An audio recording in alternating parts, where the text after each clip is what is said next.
na ungenimpa muda kidogo, alafu ndio unichukue, niache kidogo.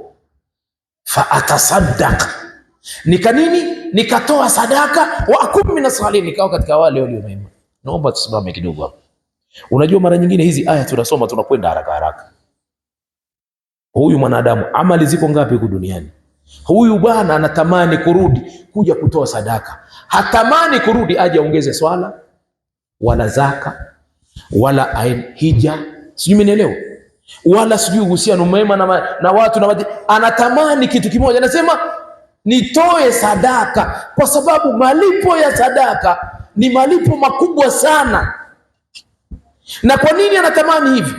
Ili apate kiasi kikubwa cha malipo. Malipo ameshapata na janna, yani amepata malipo, amepata na mwelekeo wa njia yake ni nzuri. Anaona lakini hizi amali hazikufika, kumbe nilizembea. Hizi sadaka usisubiri imamu kusema jamani, wewe jiwekee kila Ijumaa mimi nitapeleka kiasi fulani, kila nikiingia kuswali nitaacha 100 au 100 au 200 au 500 kwa ajili ya Allah. Wewe fanya hivyo.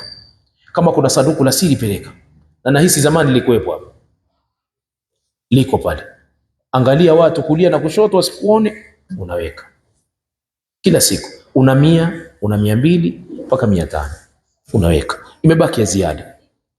Siku ya Ijumaa unajiwekea kama ni 5,000 au 10,000 kwa ajili ya Allah. Ijumaa 4 elfu ngapi? 40. Sikwambii lolote, lakini utayaona matokeo yake, utaona maajabu yake hii sadaka.